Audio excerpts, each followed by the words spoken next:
C'est la première fois que je suis à la Rivière. Je suis un ancien bruxellois. J'ai vécu en Belgique pendant plusieurs années, mais je n'ai jamais été à la Rivière en fait. C'est aujourd'hui que je pose mes pieds ici et j'espère que nous aurons un temps agréable ensemble.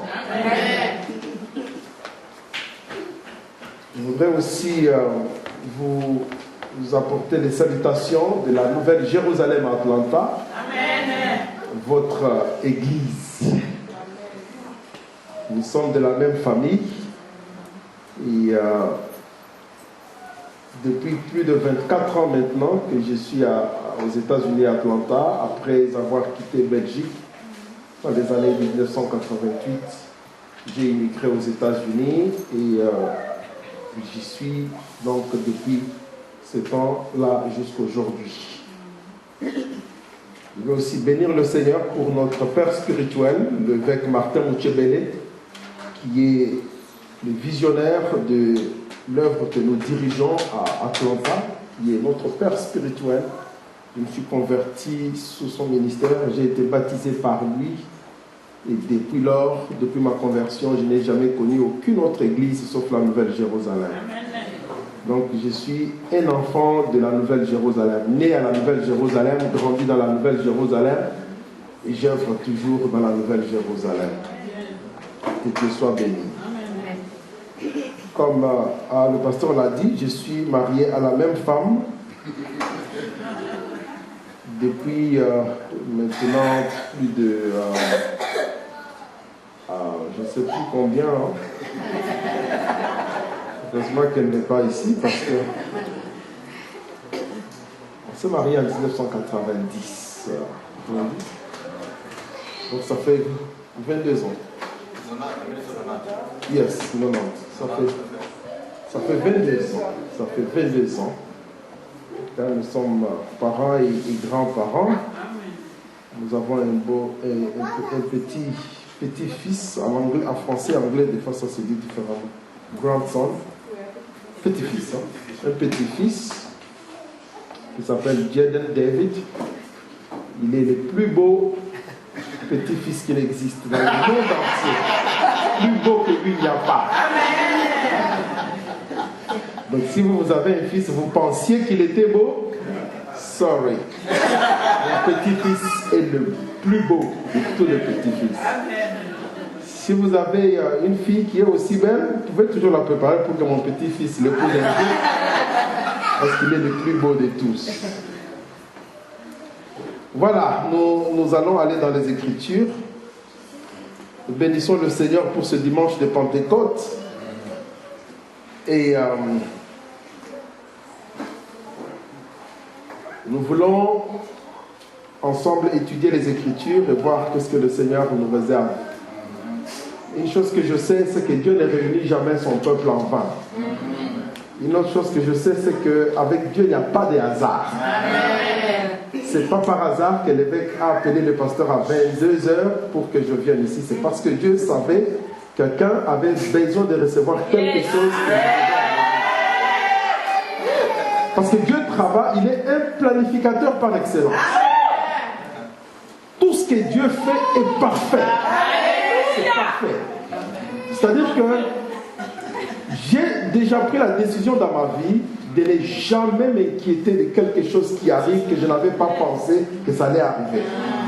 Quand cela arrive, Dieu sait pourquoi. Parce qu'il est celui qui nous connaît mieux que nous-mêmes. N'est-ce pas? Que les hommes, nous planifions des choses, nous programmons des choses, mais c'est les voies de l'Éternel qui sont le meilleur. C'est le plan de Dieu qui sont le meilleur. Amen. J'ai un petit problème, pasteur. J'ai l'impression que je suis mis juste pour les gens qui sont ici. J'ai envie de... Bouge. Yes, j'ai envie de voir aussi les gens qui sont là-bas, mais je vais arriver. De toutes les façons, je ne me contiens pas très souvent, je ne reste pas très souvent sur la chair, mais comme je suis encore nouveau chez vous, j'essaye d'être correct.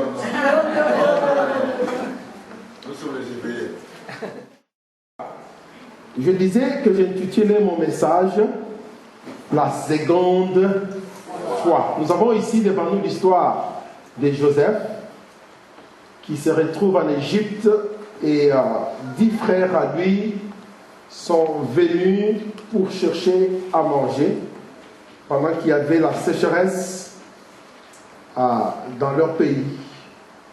Leur papa les a envoyés pour aller chercher de la nourriture et ils sont venus, ils ont trouvé Joseph en Égypte qui était déjà élevé en position du premier ministre ou de l'intendant même du pays d'Égypte. Et ils n'ont pas reconnu Joseph. Plusieurs choses se sont passées. J'aimerais peut-être que nous puissions aller dans Genèse au chapitre 43, à partir plutôt du chapitre 42, 43, 44 et 45. Nous allons retrouver toute cette histoire. Chapitre 42, la Bible nous dit à partir du premier verset, Jacob, voyant qu'il y avait du blé à vendre en Égypte, il dit à ses fils, pourquoi êtes-vous à vous regarder? Et il dit, voici, j'ai appris qu'il y a du blé à vendre en Égypte. Est-ce que vous y êtes? Vous suivez là avec moi? Descendez-y et rapportez-nous du blé, rapportez-nous-en du blé, afin que nous vivions et nous ne mourions pas. Et les frères de Joseph descendirent au nombre de 10 pour acheter du grain en Égypte. Mais quant à Benjamin, frère de Joseph, Jacob ne l'avait pas envoyé avec ce frère, car il s'était dit, il est à craindre qu'il ne lui arrive malheur. Et les fils d'Israël vinrent pour acheter du blé parmi les autres arrivant, car la famine était au pays de Canaan. Or, Joseph était celui qui commandait dans le pays. Et c'était lui qui faisait la vente du blé à tout le monde.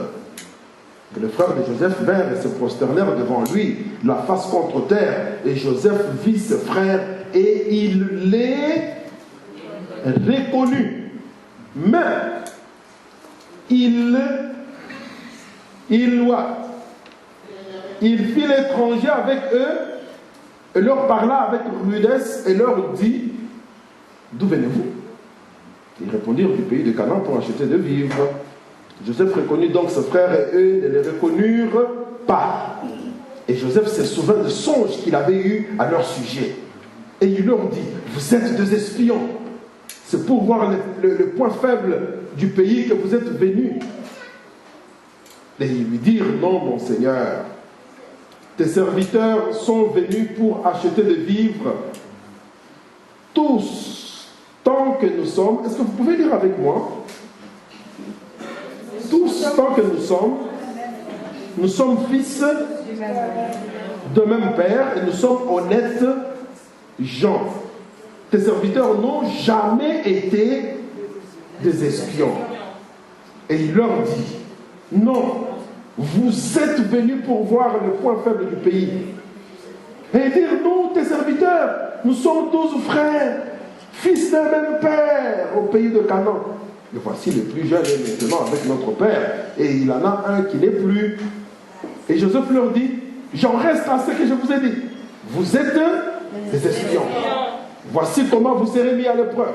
Par la vie de Pharaon, si vous sortez d'ici, que votre jeune frère n'y soit venu, envoyez l'un de vous chercher votre frère. Et vous, restez prisonniers. Et que vos paroles soient mises à l'épreuve. Et l'on verra si vous dites vrai. Sinon, par la vie de Pharaon, c'est que vous êtes des espions. Et il les mit tous ensemble en prison pour 3 jours. Et au 3e jour, Joseph leur dit, faites ceci et vous vivrez. Je crains Dieu, si vous êtes honnêtes gens, que l'un de vous, votre frère, reste ici, lié dans votre prison. Et vous, allez apporter du blé pour les besoins de vos familles. Et amenez-moi votre frère cadet. Et vos paroles seront vérifiées et vous ne mourrez point. Et ils firent ainsi. Et ils se dirent l'un à l'autre, certainement, nous sommes punis à cause de notre frère, car nous avons vu la détresse de son âme, quand il nous demandait grâce, et nous ne l'avons point écouté. Voilà pourquoi nous nous trouvons dans cette détresse. Et Ruben leur répondit, ne vous disais-je pas, ne vous disais-je pas bien, ne commettez pas de péché contre l'enfant, et vous n'avez pas écouté. C'est pourquoi voici son sang vous est redemandé. Et eux ne savaient pas que Joseph comprenait, car il ne se parlait pas interprète. Et il s'éloigna d'eux et pleura. Puis il revint vers eux, il leur parla et il dit, il prit d'entre eux Siméon et il les fit lier sous leurs yeux. Joseph commanda qu'on remplît de blé leurs vaisseaux et qu'on remit l'argent de chacun dans son sac et qu'on leur donna des provisions pour la route, ce qu'on fit. Et ils chargèrent leur blé sur leurs ânes et partirent. L'un d'eux ouvrit son sac pour donner du fourrage à son âne et l'endroit où l'on passait la nuit, et il vit son argent. Voici, il était à l'entrée de son sac. Et il dit à ses frères, on a remis mon argent, le voici dans mon sac. Et le cœur leur manqua et ils se dirent en tremblant l'un à l'autre, qu'est-ce que Dieu nous a fait? Et ils vinrent vers Jacob, leur père, au pays des Canaan, lui racontèrent toutes les choses qui leur étaient arrivées en disant, l'homme qui est le maître du pays nous a parlé avec rudesse et nous a pris pour des gens espionnant le pays. Et nous lui avons dit, nous sommes honnêtes gens, nous n'avons jamais été des espions. Nous sommes 12 frères, fils d'un même père. L'un n'est plus jeune est maintenant avec notre père au pays des Canaan. Et l'homme qui est le maître du pays nous a dit, à ceci je connaîtrai que vous êtes honnêtes gens. Laissez avec moi l'un de vos frères et prenez de quoi subvenir aux besoins de vos parents. On peut continuer la lecture jusqu'au chapitre suivant, le chapitre 43, chapitre 44, ainsi de suite. Ainsi de suite. Mais vous voyez, plus loin, avec la lecture, nous verrons que, après qu'ils soient partis chez leur père, ils vont expliquer la situation à leur père, comme nous les lisions. Leur père ne voudra pas qu'ils prennent Benjamin, mais ils ont insisté, si on ne part pas avec Benjamin, ça sera catastrophique. Pour finir, il les a laissés partir avec Benjamin. C'est quand ils sont rentrés, je crois que au chapitre 45, et le maintenant nous dit la seconde fois, Joseph s'est révélé à ce frère. Amen. Amen. Joseph, j'ai trouvé quelque chose d'extraordinaire dans cette histoire que vous connaissez tous. C'est pas nouveau pour la plupart d'entre vous.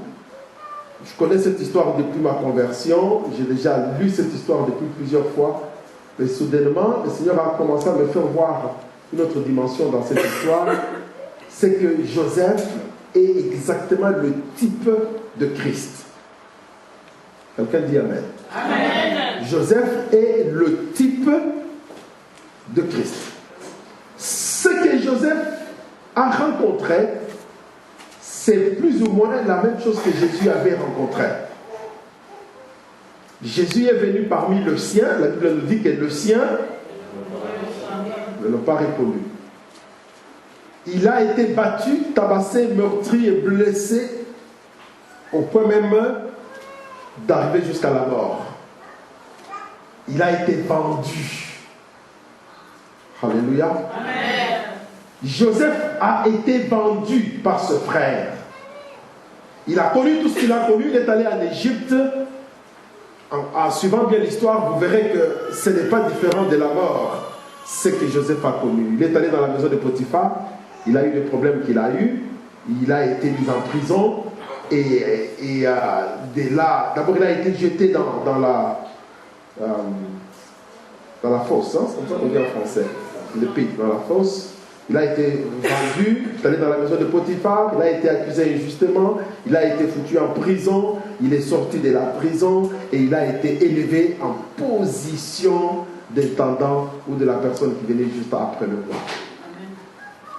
Jésus est parti de la même manière, il a été vendu, il a été tué, il est ressuscité, mais ce qui est meilleur, c'est quand Jésus est ressuscité, ses disciples ne l'ont pas non plus reconnu.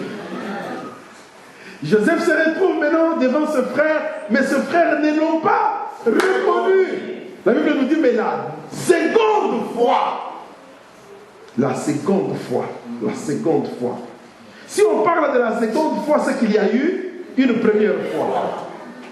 La première fois, ils ne l'ont pas reconnu, mais la deuxième fois, il s'est lui-même révélé. Ma prière aujourd'hui, c'est que Jésus puisse se révéler à quelqu'un. Vous savez, si vous êtes comme moi, vous devez être d'accord qu'en étant chrétien, il arrive des fois qu'on se fatigue. La vie chrétienne ne doit pas consister tout simplement à prier tous les jours, venir à l'église, faire tout ce que la Bible nous demande, faire tout ce que les pasteurs nous disent. Mais nous devons parvenir à un niveau où nous avons une expérience personnelle avec Dieu. Un niveau où les choses deviennent personnelles. À un niveau où c'est moi, ce que je veux, ce que j'ai besoin, qu'est-ce qui se passe à ma vie. C'est pas seulement la routine, c'est pas seulement venir intercéder, prier, chanter, servir Dieu. Des fois, ça devient tout simplement une routine, ça devient une habitude, ça devient une continuité. On le fait parce qu'on est habitué à le faire, mais on ne voit rien qui change dans notre vie. Ma prière, c'est que tu expérimentes Jésus personnellement. C'est que Jésus puisse devenir une expérience personnelle. Que tu puisses témoigner de Jésus, dire, regardez ce que Dieu a fait pour moi. Regardez l'expérience que moi j'ai avec Jésus.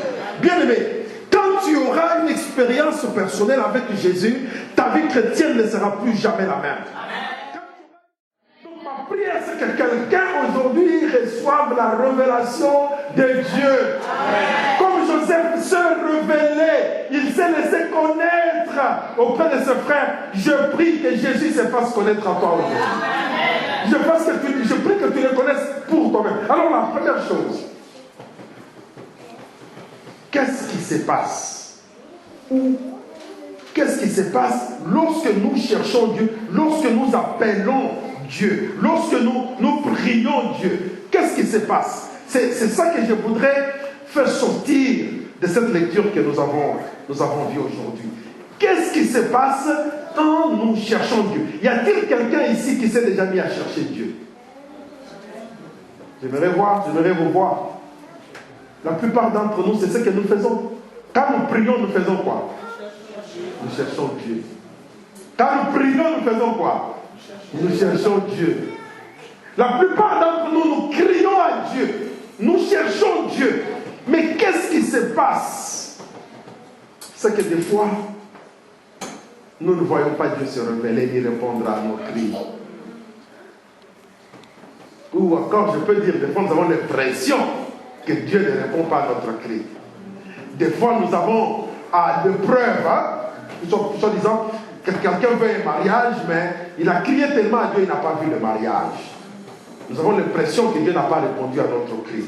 Alors, la première chose que nous allons sortir de cela, c'est qu'il y a quelque chose que nous ne connaissons pas. Il y a quelque chose que nous ne connaissons pas. Je prie Dieu, j'invoque Dieu, j'ai l'impression que Dieu n'a pas répondu. Pourquoi je pense que cela? C'est parce qu'il y a quelque chose que tu ne sais pas. Regarde ton voisin, dis-lui, il y a quelque chose que tu ne sais pas. Lorsque les 10 frères sont allés en Égypte, ils ne savaient pas que Joseph était en Égypte. Hello? Ils ne savaient pas que Joseph était en Égypte. Ils ne savaient pas que Joseph avait été élevé déjà en dignité. Ils ne savaient même pas qu'il était vivant. Laisse-moi te dire, est-ce que tu connais Jésus? Est-ce que tu connais Jésus? Ça veut dire qu'il y a des gens qui ont entendu parler de Jésus mais qui ne connaissent pas Jésus.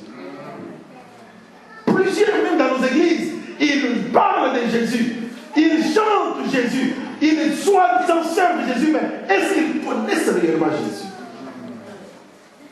Il y a une personne ici à qui on peut demander la question, Je peux poser la question, est-ce que tu connais les pasteurs Pius? Quelqu'un peut dire oui. Mais pourtant, tu as tout simplement entendu parler. La seule personne qui peut témoigner vraiment qu'il me connaît, c'est ma femme. Vous savez pourquoi? Parce qu'elle a une relation intime avec moi. Elle, si elle dit, ce gars-là, je le connais, hein. Elle sait de quoi elle parle. Mais toi, si tu dis, je le connais, c'est superficiel.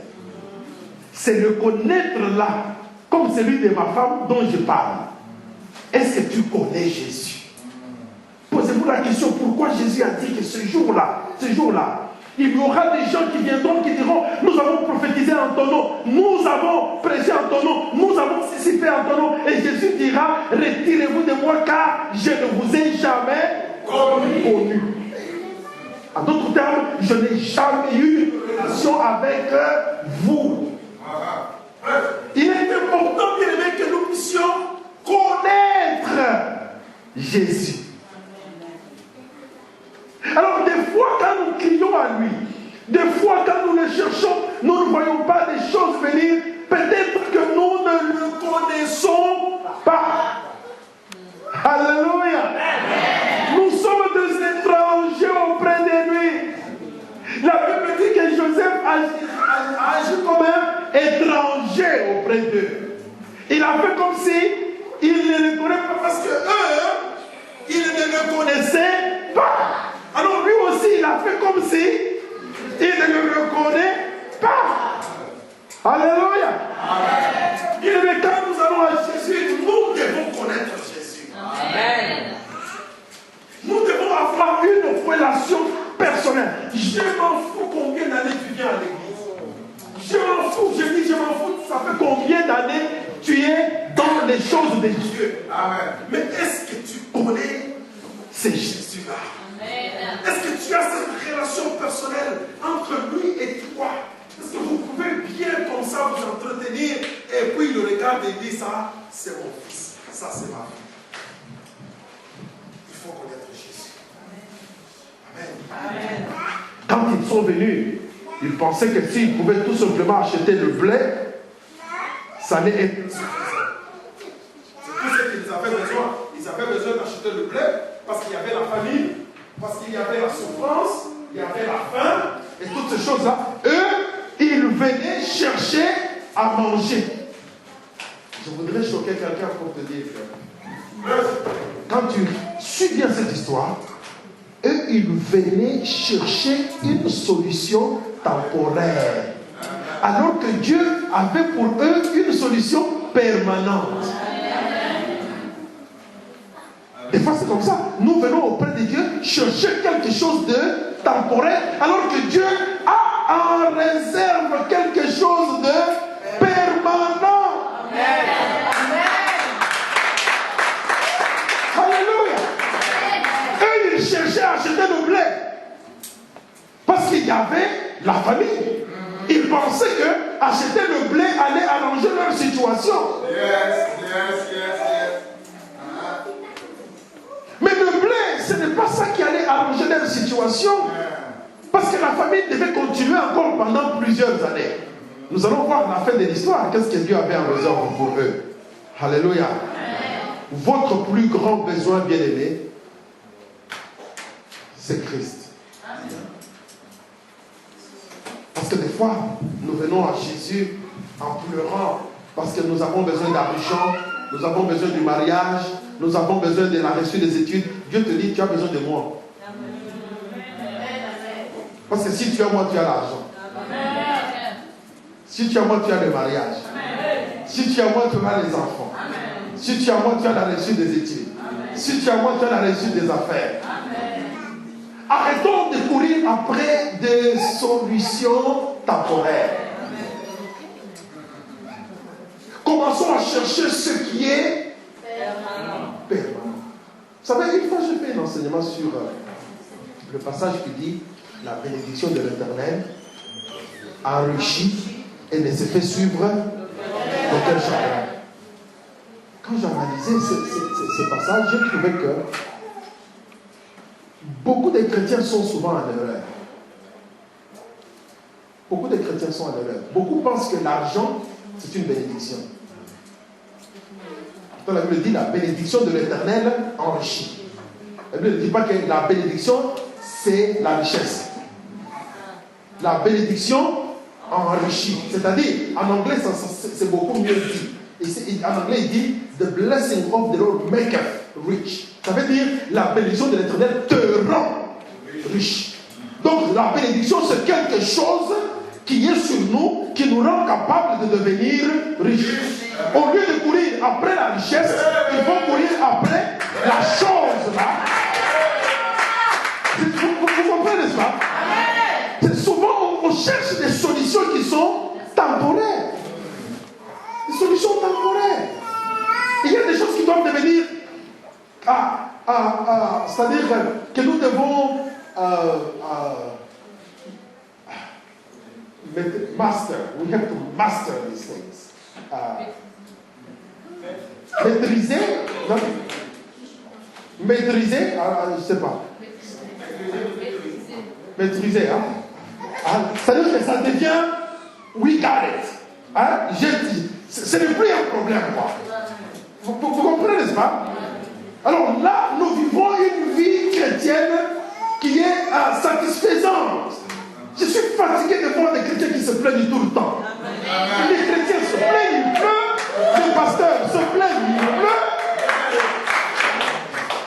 La vie chrétienne n'est pas faite pour cela. Non.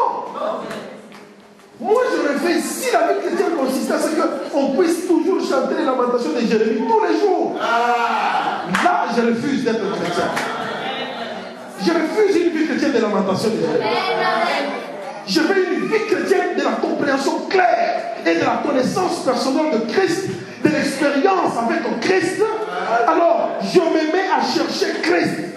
Parce que je sais qu'en Christ, il y a tout. Quand j'ai Christ, j'ai tout. Alléluia. J'ai déjà refusé de chercher l'argent. Je ne cherche pas l'argent. Je cherche celui qui a la bénédiction. La bénédiction aussi, il voulait que je vous la définisse. Hein. La bénédiction, il ne faut pas que je change mon message. Ce n'est pas là où je voulais. La bénédiction de l'Éternel, c'est elle qui enrichit. La bénédiction de l'Éternel, c'est elle qui enrichit. Alors, si j'ai la bénédiction, j'aurai quoi? La richesse. Vous comprenez, non? La bénédiction, donc, c'est être doté d'une force ou d'une puissance pour la prospérité et le succès. Être doté, le mot doté, c'est porter sur soi. C'est comme quand on porte les habits. Vous comprenez, n'est-ce pas? C'est être complètement habillé d'une force pour la prospérité et le succès. En d'autres termes, la bénédiction, c'est quelque chose qu'on a sur soi, que les gens ne peuvent pas voir, mais qui fait que, oh Lord, help me. C'est quand j'ai la bénédiction, les portes s'ouvrent pour moi. Quand j'ai la bénédiction, la faveur de Dieu se manifeste dans moi. Quand j'ai la bénédiction, une petite chose que je sais de faire, ça prospère. Alléluia. Tu ne peux pas voir la bénédiction. Non, non, non. C'est comme l'onction. Qui peut voir l'onction? Si j'ai l'onction, j'ai l'onction. Donc, n'allons jamais après des choses qui sont temporaires. Arrêtez de courir derrière l'argent. Au plus vous courez derrière l'argent court. Vous courir. Cherchez, là vous ne faites que chercher. Vous ne faites que chercher. Vous cherchez l'argent, l'argent vous cherche. L'argent fouille, vous êtes derrière l'argent. Arrêtez. Moi j'ai déjà arrêté de chercher comme ça. Moi, ce que je cherche, c'est d'être complètement habillé, d'être doté d'une force, d'une puissance pour la prospérité et le succès. Quand j'ai compris cela, j'ai changé mon langage. Chaque jour, quand je me réveille, je dis Seigneur, je ne serai plus jamais fauché un seul jour de ma vie. Je ne sais, parce que j'ai la bénédiction. Je ne serai plus jamais fauché un seul jour de la vie. Parce que j'ai la bénédiction. Je ne serai pas malade. Parce que j'ai la bénédiction. La prospérité, les succès sont à moi. J'ai la bénédiction. J'ai la bénédiction. Alors je me retrouve même dans les terrains arides, je prospère. Hello. Je suis revenu une fois du Congo témoignant à l'église, les gens se sont levés et dit, je revenais du Congo. Je suis venu au Congo. C'est quand tu vas au Congo. Hein.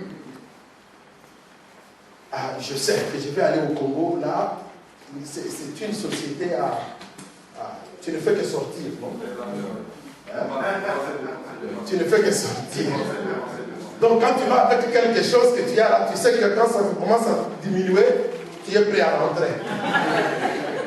Parce que là-bas, tu ne recevras pas. Tu ne verras que... On dirait que le pays entier, quand tu arrives, tu deviens Moïse. Tu es venu pour sauver tout le monde. Je suis arrivé au Congo avec mes calculs, avec mes peu de choses. J'arrive au Congo, je ne comprends pas. Quelqu'un vient me saluer, j'ai pris une tournée, la personne revient, il me porte une enveloppe $500. Quelqu'un d'autre vient, il me rapporte une enveloppe $1000. Donc, je recule maintenant, je dis, oh! Je me regarde, je dis, ah! J'ai la bénédiction. Quand j'ai la bénédiction, je suis capable. C'est comme quand j'ai l'onction. Quand je prie pour toi, tu reçois quelque chose. Tu comprends, n'est-ce pas? Quand j'ai la bénédiction, j'ai l'impression que mon message est en train de changer. J'avais cassé les mythes. Il y a des gens qui pensent, hein, maman, tu as vu, un chrétien vient, il me donne, le pasteur, tu me donnes $10, $20, et puis tu pars, tu dis, j'ai béni le pasteur. Tu viens, tu me donnes $100, $1000, j'ai béni le pasteur. Non, tu ne m'as pas béni. Non.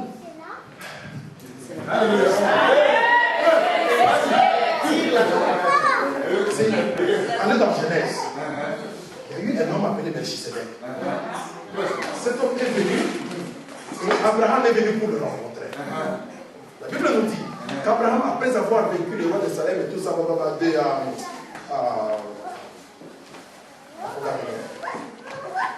il est revenu, il avait pris les butins, là où il avait été pour libérer Lot, son nom, son neveu. Quand il est revenu, Melchisedec est venu pour le rencontrer. Vous comprenez, n'est-ce pas? Melchisedec est venu pour les rencontrer. Qui est Melchisedec? Le roi de Salem. Le roi de la paix. Le mot Salem, en fait, ça vient du mot Jérusalem. Jérusalem, le roi de Jérusalem. Qui est le roi de Jérusalem? C'est le roi de Jérusalem. Qui est le roi de Jérusalem? C'est le de Jésus-Christ. Il n'avait ni père, ni mère, il n'avait ni commencement, ni fin. Abraham vint pour rencontrer Melchisedec. Quand il rencontra Melchisedec, enfin, je vois que toi tu me... Donne-moi l'enfant là, viens papa. J'aime quelqu'un qui reçoit ce que je donne. Amen. Regarde comment quelqu'un reçoit sa bénédiction seulement comme ça. Frère, tu as plus d'argent dans ta poche? You don't have any money? Man, you have a family member? You have a family member? Your wife said, get some money from the wife, man. You don't want to miss the blessing. Just get some money. You don't have $5, man. Oh, wow. You're blessed. But I'm not giving it to you. I believe it. I'm not giving it to you. I'll give it back. Give it back. This is Abraham. Abraham is coming to meet Melchizedek. Oh my God. Now, I am Melchizedek. This is Abraham. So, Abraham comes, go down. Go down. La Bible dit qu'il donna à Melchizedek de tout.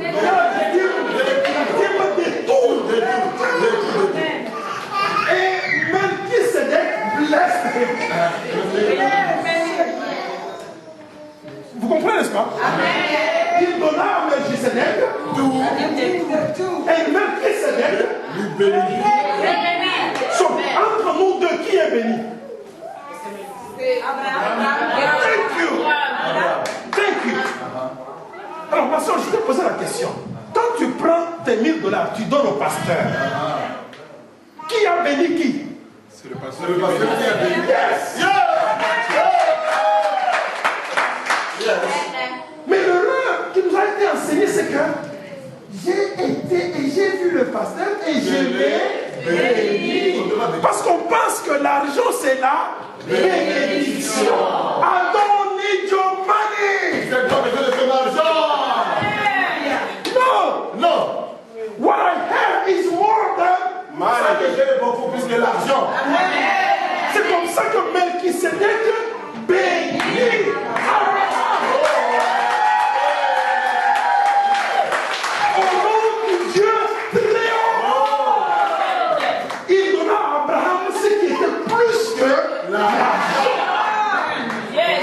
L'homme qui a la bénédiction, vous pouvez lui prendre l'argent, vous pouvez lui prendre le bien matériel, vous pouvez lui prendre tout ce qu'il possède, il a toujours la bénédiction.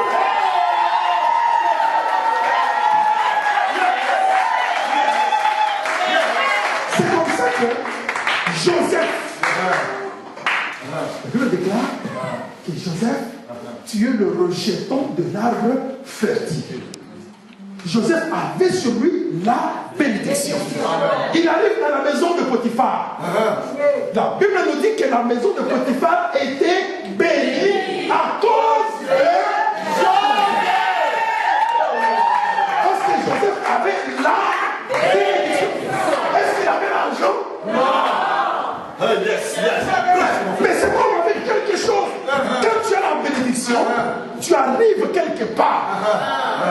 J'ai déjà enseigné dans mon église que vous devez apprendre à vous connecter aux gens qui ont la bénédiction. Amen. Les gens me demandent pourquoi tu es toujours avec les vieux ponctuels. Pourquoi tu es toujours. Je vais vous parler comme vous voulez. Moi, je m'attache à la bénédiction. Amen. Je m'attache à mon père spirituel.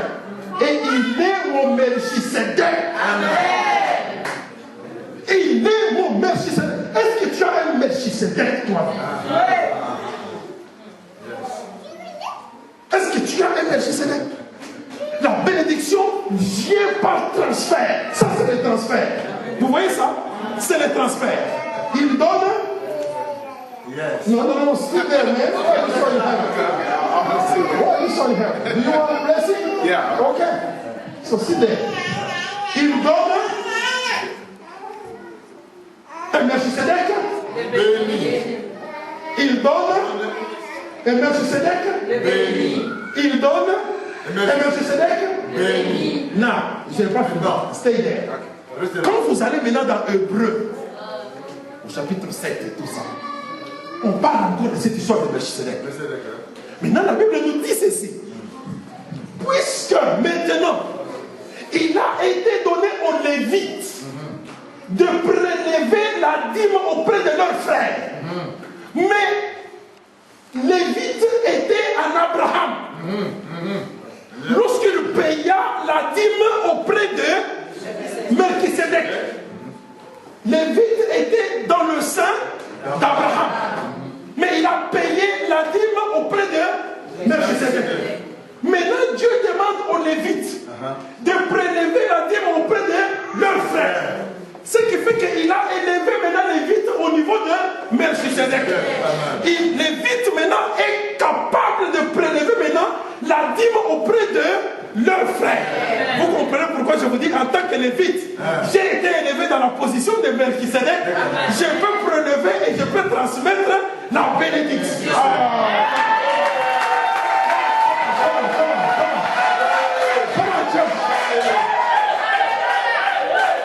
Vous comprenez, n'est-ce pas? C'est comme ça que, quand j'ai compris ces choses, I don't go after money. Je ne cours pas derrière l'argent depuis que j'ai compris ces choses. I go after the blessing. Je cours derrière la bénédiction. I go after the blessing. Je cours derrière la bénédiction. Jacob avait la bénédiction. Quand il est arrivé dans la maison de son beau-père, c'est qui? Laban. On dit que la maison de Laban était bénie à cause de Jacob. Parce que Jacob avait la bénédiction. Quand tu as la bénédiction, tout endroit où tu entres est béni.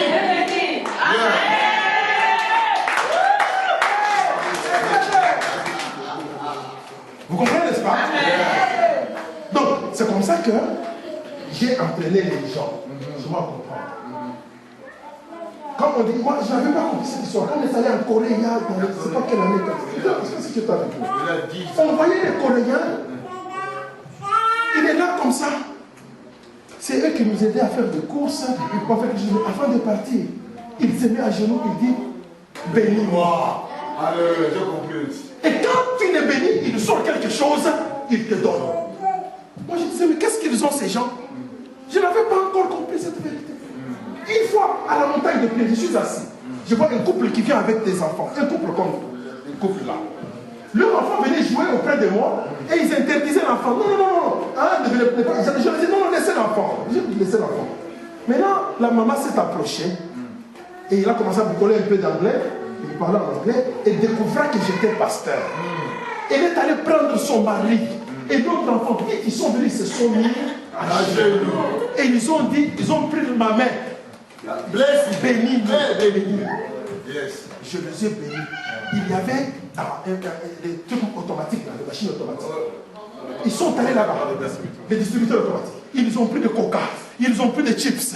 Ils sont venus avec tout ça devant moi pour m'aider. Alléluia.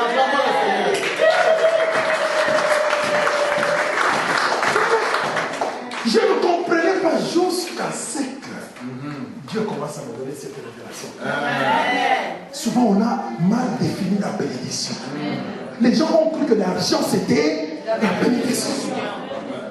Mais quand j'ai la bénédiction, prenez l'argent, prenez les habits, prenez les voitures, prenez la maison.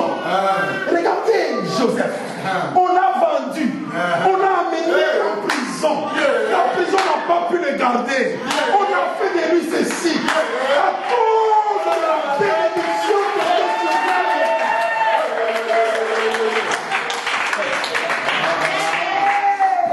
Cet homme a fini où? On the top. Quelqu'un qui a la bénédiction, il peut aller seulement sur la rue de Brabant ici, acheter des petites cravates de 1 euro. Il les vend à 20 euros comme des arachides. Parce qu'il a la bénédiction. Tout ce qu'il touche de ses mains prospère. Ça, c'est l'homme qui a la bénédiction. Ça, ce n'est pas mon enseignement, pasteur. Pourquoi tu m'as mené à parler de Dieu? C'est Dieu, c'est pas cet esprit, c'est le seul qui arrange les affaires. Stand up. Can I get my money back now? This is your pastor's money. This is mine, and then I let you have it. Okay, thank you. So you bless. I was expecting to get it too. You were expecting it? Yeah, in my heart. Really? To get your $10. Yeah. So who's blessed now? It's me.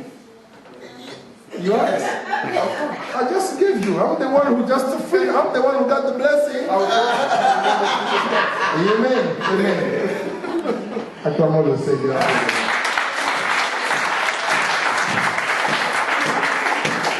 Je peux fermer cette parenthèse.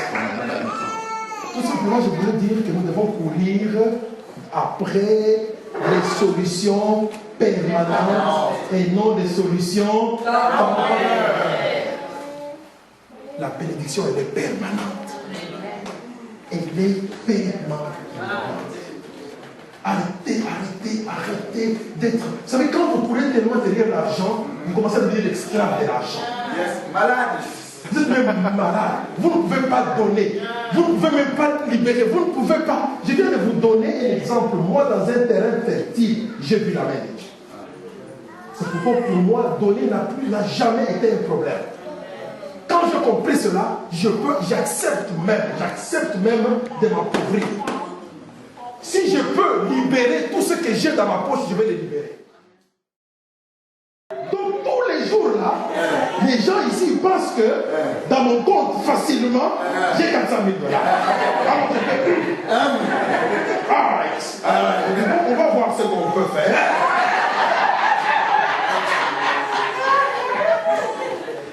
J'ai dit aux gens que j'ai la bénédiction. Comment je peux? Et je réalisais. Je ne comprenais pas ces choses après. J'ai réalisé que ce n'est pas 400 000 que je manque. J'ai déjà libéré des millions dans les vies des gens. Vous savez que vous pouvez donner même ce que vous n'avez pas. Quelqu'un qui a la bénédiction, il dit, venez acheter sans argent, sans rien payer. Vous comprenez, n'est-ce pas? C'est comme ça que quelqu'un vient, tu as un projet, je veux partir en Chine, et si je lève ma main, je prie pour la maman, et il va faire $1 million. Je viens de libérer $1 million dans sa vie.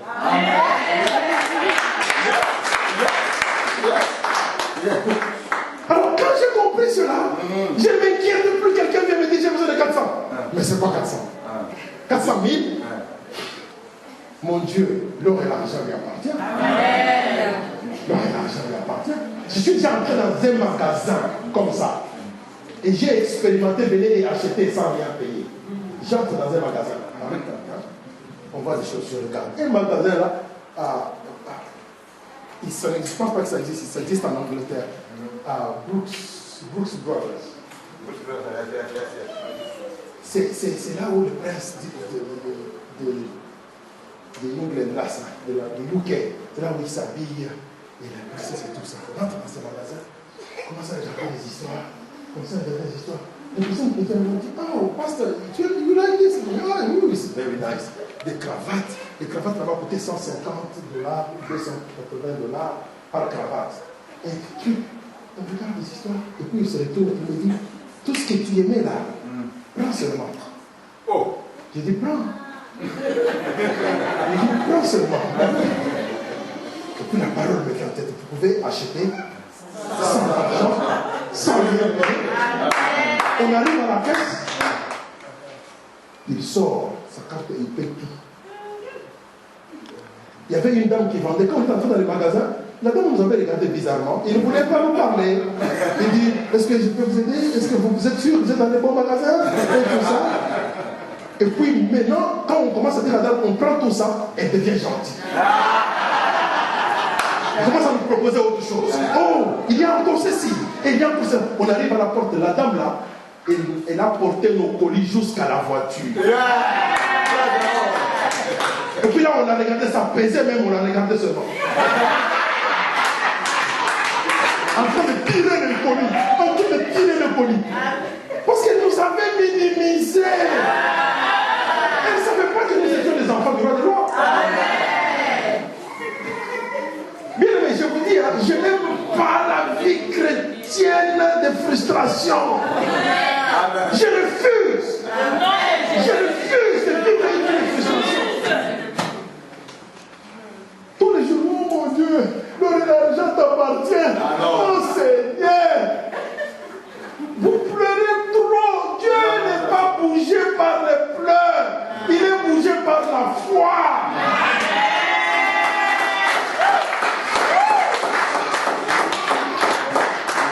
Moi, je suis allé en Afrique. Hein. Si les pleurs pouvaient changer Dieu d'Afrique, serait tellement béni. Mes frères et sœurs, ils pleurent. Jouent dans les chansons. Eh, Zamboyo.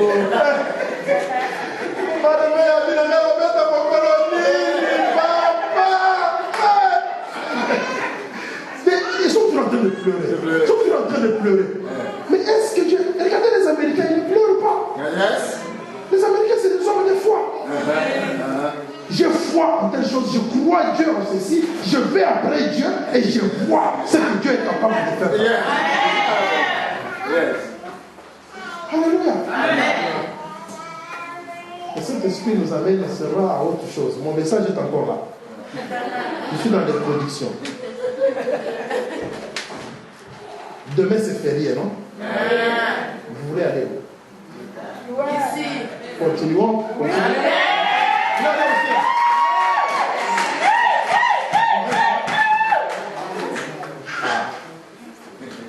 Mon frère me dit que je peux continuer. Je peux continuer. Adriano!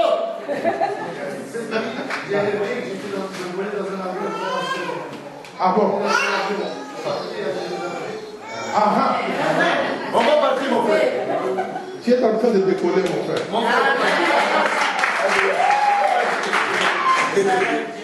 L'avion que tu vois là, Dieu t'amène dans des niveaux où tu ne pouvais pas arriver par toi-même. Personne ne peut arriver en l'air là-bas de lui-même, sauf s'il est pris dans l'avion. Je déclare que la bénédiction du Seigneur se souvient, papa, je vais t'imposer la main. Je ne sais pas ce que tu fais.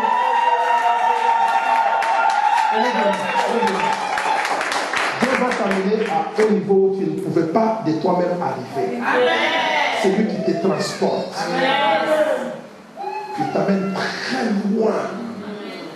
Et je déclare que tous ceux qui ont essayé de bloquer les gens qui pouvaient t'aider dans ta vie, ils les arrêtent maintenant.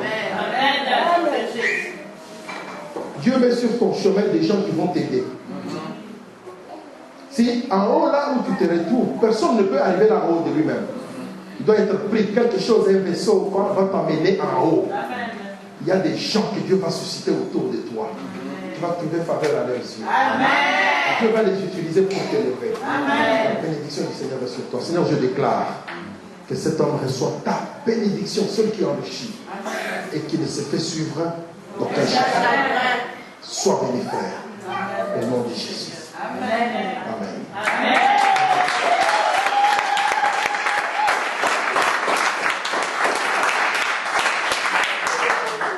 Retournons sur notre histoire. Est-ce que la parenthèse là, on peut la fermer maintenant? Vous l'avez compris. Elle est claire. Si je vous demande, est-ce que l'argent c'est la bénédiction, vous répondez comment? Non. Que personne ne vous trompe. Qu'aucune prédication de prospérité ne vienne vous tromper que l'argent c'est la bénédiction. C'est faux. C'est faux. Vous savez, on dirait que je reviens toujours sur cette histoire. Quand vous regardez l'arbre, l'oranger, n'est-ce pas, porte quoi? Des oranges. Des fois, quand on a les oranges, on appelle les oranges orangées. Mais les oranges ne sont pas orangées. Les oranges, ce sont les fruits de l'oranger. L'argent, c'est le fruit de la bénédiction. C'est pourquoi il est écrit, la bénédiction de l'Éternel enrichit. En d'autres termes, la bénédiction de l'Éternel, c'est elle la bénédiction qui te rend capable de devenir riche et ne se fait suivre aucun chagrin. Pas de souffrance. Je veux bien fermer pour cette fois-ci, c'est bien clos. N'est-ce pas? Amen. Je disais que nous devons connaître Christ. Nous devons le connaître comme Seigneur. Amen. Amen. Le Seigneur, c'est le propriétaire. Le Seigneur, c'est le possesseur de tout. Quand on étudie les mots Seigneur, quand on entre en profondeur, vous verrez que le mot Seigneur veut dire aussi le propriétaire. Vous connaissez, vous voyez les mots royaume, kingdom. Kingdom. There is two words in the kingdom. The word king and the word dom. The king with a domain. That's where the kingdom comes from. C'est de là que le mot royaume. The king. The word king is the ruler. The word king is the Lord. The Lord, come on. Patrick, stand up. The Lord. The word king. C'est le Seigneur. The Lord, which means also the ruler. That means also the owner, the possessor. C'est lui qui possède. Donc, si Jésus est le Seigneur, Jésus est le propriétaire. Tout ce qui existe sur la terre appartient à Jésus. Alors, si tu le connais comme le propriétaire de tout, il a en provision tout pour toi. C'est comme ça que Jésus pouvait dire à ses disciples, allez dans la ville. Vous trouverez un âne et vous prendrez cet âne pour moi. Quand on vous demandera qui vous envoie, vous allez dire quoi? Le Seigneur, le Maître, qui est le propriétaire. Alléluia.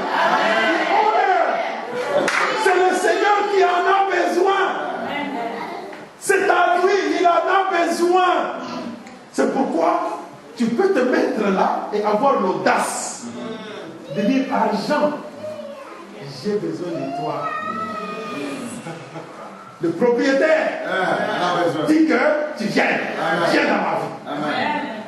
Come. Des fois, il faut parler à l'argent, vous savez. Au lieu d'être là, oh Seigneur, il t'a déjà donné l'autorité et le pouvoir de commander, d'ordonner. Ce n'est pas seulement pour chasser les démons. C'est pour appeler aussi à l'existence des choses qui n'existent pas, comme si elles existaient. Prenez ce courage-là, bien-aimé, d'appeler des choses à l'existence. Prenez ce courage. La Bible dit que les temps arrivent where the riches of the wicked will be transferred to the righteous. La richesse des méchants doit être transférée chez les justes. Amen. Et Dieu opère ce genre de transfert dans nos vies. Nous devons le connaître comme Seigneur. Connaître Jésus comme Seigneur. Amen. Nous devons le connaître aussi comme notre frère. Quand les 10 sont arrivés en Égypte, ils ne savaient pas que c'est lui qui était en train de venir aider leur frère. Imagine-toi, si tu arrives quelque part, la personne qui est en position d'autorité est ton frère. Mais tu ne le sais pas. Tu arrives en Belgique, là, tu trouves que Diroko était ton frère. Mais tu ne savais pas qu'il était ton frère. Tu arrives, tu es en train de souffrir au papier, au ceci, au cela.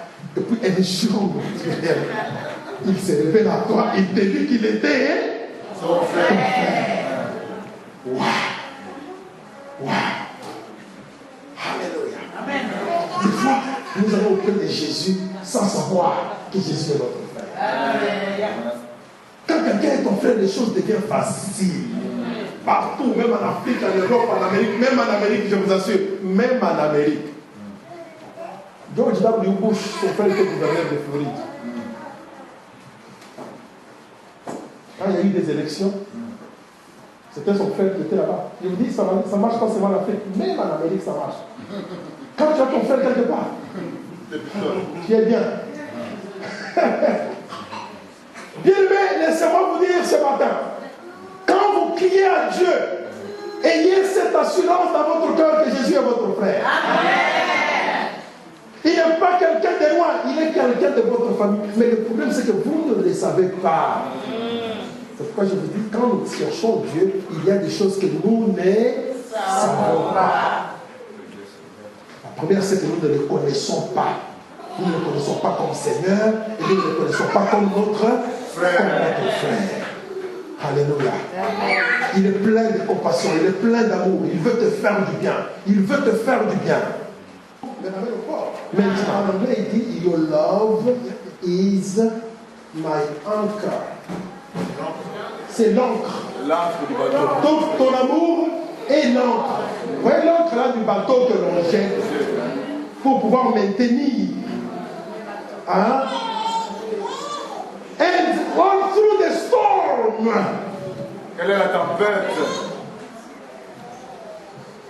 Quand il y a la tempête là, je ne bouge pas. Je bouge tout simplement, mais je ne suis pas renversé. C'est ça que l'encre fait, n'est-ce pas? Quand tu t'accroches au Seigneur, quand tu cries à lui, jour et nuit, tu continues à lui faire confiance. Quand ça ne marche pas, tu vois que Dieu est dedans. Quand ça marche, j'aimerais t'informer que même quand ça ne marche pas, là, Dieu reste toujours Dieu. Il est toujours assis sur son trône. Quand on t'a dit non, là, Dieu est toujours Dieu. Il est toujours assis sur son trône. Alors pourquoi tu vas pleurer? Chantons encore, nous allons nous lever dans la présence du Seigneur. Amen. Dieu fidèle. Come on, Annelise. Come on, Annelise.